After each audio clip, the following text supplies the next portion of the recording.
Hey, what's up guys? It's Adam Ivy, and today I'm going to do a tour of my home studio and do a rundown of some of the gear I use. Alright, so earlier this year I moved into a 3-bedroom house that happened to have 3 really nice sized rooms, and I decided from day one, before I move any gear into the room, I wanted to paint, I wanted to start taking care of the acoustic treatment, just because it's such a pain in the ass to move everything out of the room to do that later. So I just wanted to take care of it from day one. So as you can see, this is what the room looked like when I first moved in. The dimensions of the room itself are 11.5 by 11.5 feet, and one of the great things about this room is that it has a 12-foot vaulted ceiling. Now, having a vaulted ceiling in a studio space like this really helps because it significantly reduces the audio reflection in the room, but I'll get to that later. So I decided to go with a paint color called Chocolate Milk for the walls in here. I felt like it really complemented the trim color that was here to begin with, as well as it kind of worked in with the earth tone colors that I wanted to do with the acoustic paneling, and I felt like it looked nice against the cherry desk I have. So after I was done painting, the next thing I did was I framed out the window that was in the room. I used MDF board, 2x4s, aluminum rods, and anchor screws, cut the size perfectly, just literally wedged in, really wedged in, because I don't want to hear my neighbor mowing the lawn. I didn't want any light coming in, and I knew that I was going to have a custom acoustic panel made for that space to cover completely, so I wanted it to be treated as well, so it's essentially built right into the wall now, so it's a solid structure. So after the window project was done, I wanted to take care of acoustics. So I called the good people at Overtone Acoustics. They have a website, overtoneacoustics.com. They're here local in Orlando, but they'll ship.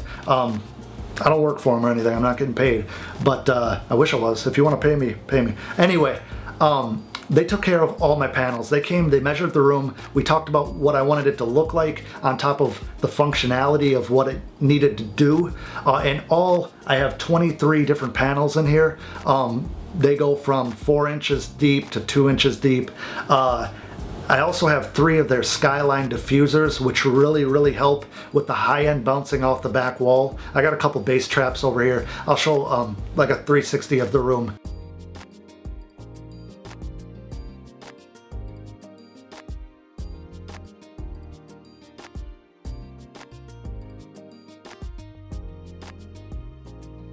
Now, I can't say enough great things about these guys. I could be a huge pain in the ass sometimes. They probably wouldn't tell you that, but they might be thinking it. I would call them asking, hey, if I change my mind later, can I rewrap these panels, this and that? And they were always super friendly and responded right away, or they'd take my call even after hours. Trust me, overtoneacoustics.com. Let's move on. Okay, so when it comes to my production setup, this has been years in the making. I don't want anybody to think that this happens overnight or this type of setup is what you need to start making music, because it's not. I've been producing now for over 8 years, and in that time I've been fortunate enough to work with some amazing clients, whether they bought music from me directly online through adamivy.com or myinstrumentals.com or through a music manager or whatnot. I've been blessed to have worked with some great people, had awesome opportunities, and through those opportunities, a lot of it has paid for what you see today. Like I said, it doesn't happen overnight, but it's something to really strive for, and I hope that I can inspire at least a few of you guys to see where I started from and where I am today. And with that being said, let's talk about the brains of the operation. And by brains, I'm talking computer. I use a 2012 Apple Mac Pro Tower with a 3.33 gigahertz 6-core processor, an upgraded graphics card, 32 gigs of RAM, and 6 terabytes of internal hard drive space. When it comes to video displays, as you can see behind me, I run a dual monitor configuration, I guess you could call it, side by side, and the monitors themselves are a 23-inch Dell S2340M. What that is an IPS monitor, which is crisper. It looks hella nice, and it's an LED backlit, but it's an LCD display. I got them on sale very affordably, I might add, but I like the fact that the 23s fit on the desk nicer, and it just kind of seems cleaner than a bigger display. My preference. Now, they're a very bright display, so I actually have the brightness turned way down to reduce eye fatigue, but they're a great display for video editing, and I could sit on my computer and stare at Logic or Pro Tools all day without my eyes hurting, and that's really key when it comes to monitors and choosing which one works best for you, because you don't want to sit there with a headache after 2 hours. So the desk, for some reason, is a hot topic. It's a Studio RTA Creation Station. Mine is the Cherry veneer or whatever, and there's also a maple version. They've been discontinued for a few years. I hunted mine down on Craigslist actually, and I love it. You know, it's perfect size, all of my gear rack mounts into it. It doesn't take up a lot of space in the room. It's versatile, you know, when it comes to having wheels and being able to move it around, which I really like. I actually had the maple version of this desk back in the day. If you go look at my old beat making videos and stuff, you'll see the old same version but a different color. That was fine too, but I felt like the cherry looked a little bit more rich. I don't know, personal preference I suppose, but like I said, they're discontinued, so if you can go and find it on Craigslist or maybe eBay or a garage sale or something, that would be your best bet if you want this desk. I love it. You know, it has the different rack mounts which happen to fit all my gear perfectly. Now I probably can't add much more to it, but I'm okay right now. Speaking of rack mount, this desk has slots on both sides for your rack mount gear. The top rack mount on both sides of my desk are both power conditioners. The one side I have a ART Power Station 4x4, and the other side I have a Furman M8DX version. Sorry, trying to pull this off the top of my head. They both just have a ton of plugs in the back. One has a digital readout, and then the other one has the same, but it's like an analog needle. They both work the same. I use it because in Florida there's so many lightning strikes. The surge protection is a must. It also cleans up your power a little bit. I mean, I need a million plugs in the back anyway, so it really helps. Oh, and one other thing real quick. People ask me all the time where I got this chair from. I got it from IKEA. It is the most comfortable desk chair I've ever had in my life. I find that if you have a comfortable desk chair, it will lead to you wanting to be in the office or the studio more often. If you have something uncomfortable, you're not going to want to be there. So anyway, it's called the Marcus Swivel Chair. They also make it in a non-leather version, save a few bucks. But yeah, I love it. Great chair. Okay, so for studio monitors, I use the Yamaha Kx8s. They're a little bit newer version of the Kx80s that a ton of people have and love. I love them. Awesome speakers. They have great high end, super crisp. The low end is right there, punching clear, and the mid doesn't get mixed up too much. It has its own presence, which I really like because I had the Rocket 8, KRK Rocket 8s, and it was just mud town all over the place. It was really, you couldn't tell the difference between the mids and lows. The highs were a little bit abrasive. You got used to them. I mean, I liked them when I got used to them, but these are in a whole league of their own, especially for the price. I feel like they're a buy or they're a steal at that price. I also have a secondary pair of monitors, as you can see behind me, and they're the Avantone Mix Cubes. They're the active Mix Cubes. If you go online and you're looking at Mix Cubes, there are a cheaper version which are passive, meaning you have to have your own power supply to power them. Now these ones are active, so they have their own amp and everything built in, and you can tweak the different ranges in the back, low cut, high cut, I believe. I haven't had them for that long, so bear with me. I don't really remember what they look like in the back off the top of my head. They sound extremely flat and crappy, but that's how they're supposed to sound, because if your mix is on point, they will sound really good out of those monitors. Now when it comes to switching between the first set of monitors and the second set of monitors, I use the SM Pro M-Patch 2, which is a passive monitor control box. It really is just that. It's super simple, a beefy volume knob that doesn't feel cheap. It has a really great feel to it. It has a stereo to mono switch, so you can take your mixes from stereo and hear what it would sound like mono. I use that a lot with the Mix Cubes. It also has an auxiliary in, with an auxiliary in volume knob. It has two buttons for both sets of monitors, obviously 1 and 2.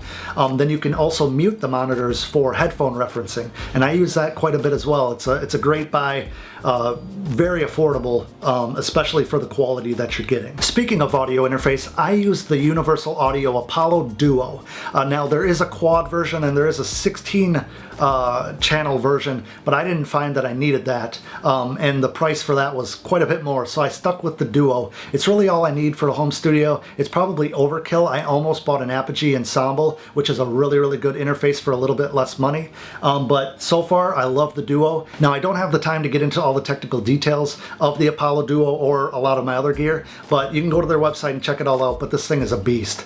I've barely scratched the tip of the iceberg when it comes to learning it myself, especially with the UAD plugins and all the capabilities that I have now with it. But it is freaking amazing. I was using an old Firewire interface, and the difference between that M-Audio Firewire interface and this one is day and night. Now, one of the main reasons I decided to spend a little bit more money on getting better gear was the fact that I'm kind of ambitious with the whole YouTube thing. I love YouTube. I'm going to be doing more parodies. I'm going to be doing a lot more original comedy type songs, maybe some serious, who knows. But I wanted to be able to produce everything out of my home studio at the highest possible level without having to go to a studio and pay studio time, because granted, you're paying for a service, which I totally agree with, but for that price, I could just put it back into here and do everything from here. You know, I have Pro Tools, I have Logic Pro, and I'll get into software later, but when it comes to the vocal chain, I wanted to have a good mic, I wanted to have a good preamp and compressor, and I wanted to have a good audio interface. Now, for the preamp and compressor, I have the Universal Audio LA610 Mark II.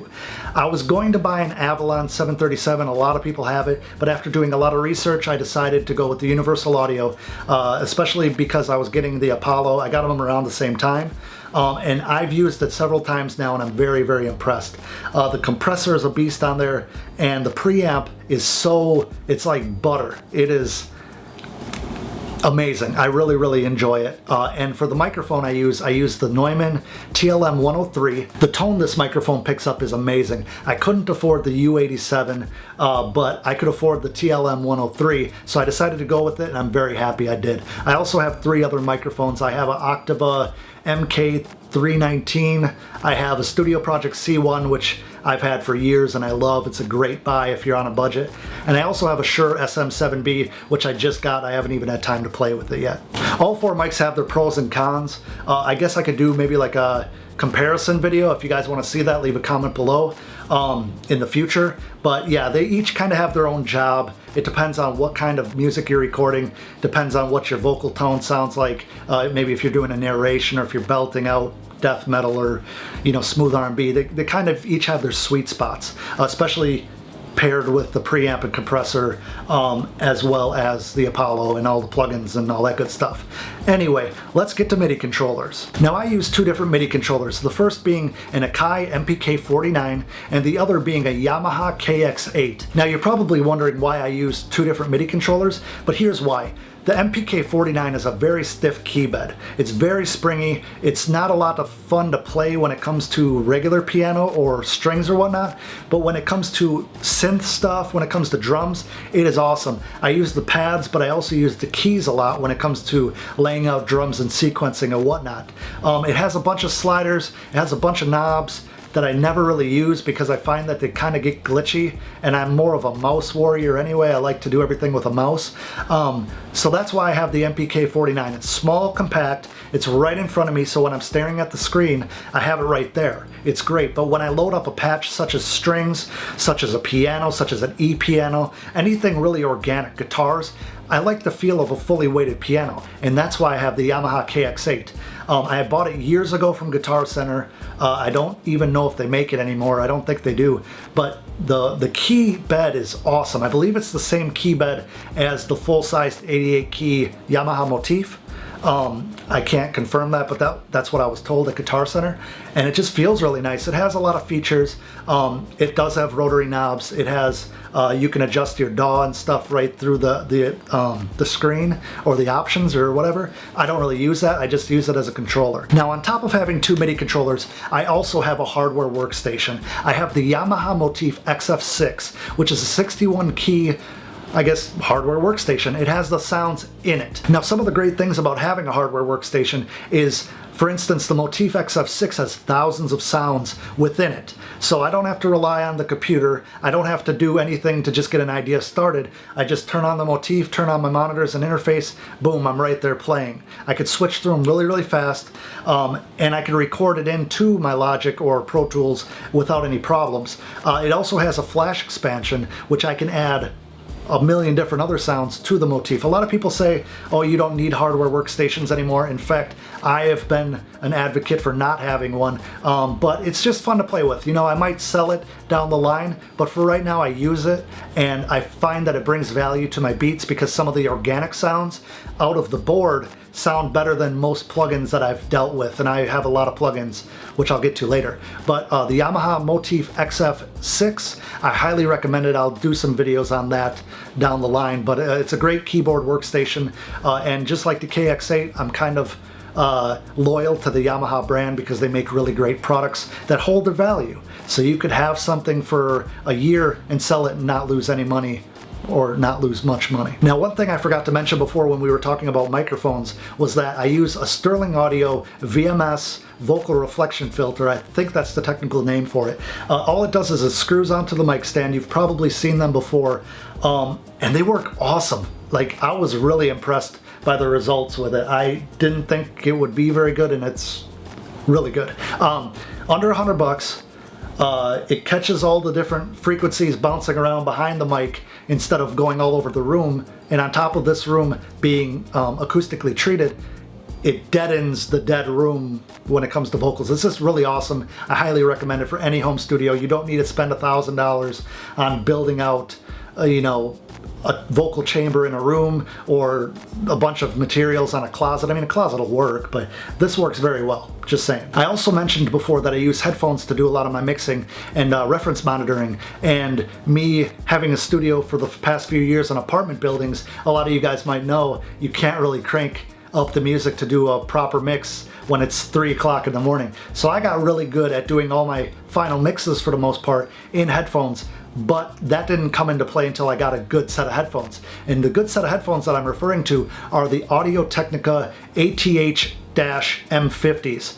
I swear by these things. I will tell anybody that these are a great buy. Once these go, I'm gonna buy another pair, and then I'm gonna buy another pair. Now, don't get me wrong, there's a lot of other companies out there making really, really great studio headphones, such as Sennheiser, for instance, but I'm stuck on the Audio-Technicas. They're a great headphone. I think they came way down in price when I purchased them a couple years ago. They were $179, and I think last time I checked they're like $140 something maybe, but it's worth every penny and more. Now, one of the most important aspects of building a home studio like this, aside from the acoustic treatment on the walls, aside from the gear, aside from all the technical stuff, is your room should be inviting to yourself.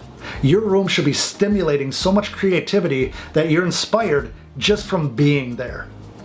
I did this room the way I did because it inspires me every day. I walk in here remembering where I came from, remembering where I started from, and I've worked every day of my life for the last 8 or so years to get to this point, and my goals are so much higher, and I know that someday I'll get there because I've gotten to this point.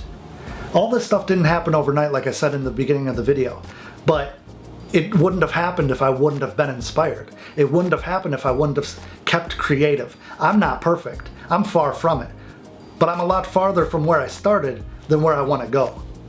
And I hope that this video has inspired you and maybe given you some ideas for how you want to make your studio. You know, after all, I do have a sweet tower fan back there that keeps me cool at the end of the day. Wood grain, living lavish. But anyway, I hope that I answered a lot of questions. So if you want to see me do a software-based video, leave a comment in the comments below and let me know, and I'll do a part 2 if enough people want to see that. If you have any questions, I'm going to write a full blog article on this video. I'm going to have links to every single piece of gear that I have in this room that I covered in this video, where you'll be able to go to a link and check it out. I didn't name prices in this video because some of the stuff I bought, I purchased off of Craigslist, such as the desk, or I purchased used from Guitar Center, just whatever would fit my budget. And everybody has a budget, so if I tell you that the Apollo cost $2 grand, I don't want that to deter you from going out and looking at comparable or finding a used one or whatever fits in your budget. So like I said, in the description below will be a link to the blog article with links on every single thing I talked about today, as well as some of the software that I use. I'll go into a little bit more detail in the blog post, so definitely click on the link below. If you haven't yet, please click the subscribe button wherever it is and subscribe to my channel. I'm going to be doing a lot more videos. I actually have a list of tutorials that I'm going to be doing for anybody that's using Logic or Pro Tools for creating 808s and stuff like that. So subscribe, thumbs up, let me know what you thought of the video. If you have any questions at all, feel free to leave them in the comments below and I'll try to answer every single one. If you need beats, because I know you do, even if you're a producer and you make beats, you need beats, man, right? I mean, what happens if you want to re-gift? Nobody wants your beats as a gift, that's cheap. But if you give a different producer's beat to somebody, that means you care. It's like giving an Apple iTunes card to somebody. You could have downloaded that music and gave them a CD with it on, but you're letting them choose to have something else, right? Yeah, I like that. Buy my beats, AdamIvy.com. Check out my team at myinstrumentals.com. I got a couple other sites in the works that I don't want to talk about yet, but please subscribe to my channel. Thank you for watching the video. Hit me up on Facebook, hit me up on Twitter, hit me up on Instagram, hit me up on Vine. I don't have MySpace because nobody uses MySpace. If you use MySpace, leave a comment in the comments below with the link and I'll check you out. But until next time, it's Adam Ivy saying thanks for watching the video, love yourself, and don't forget about me. Peace.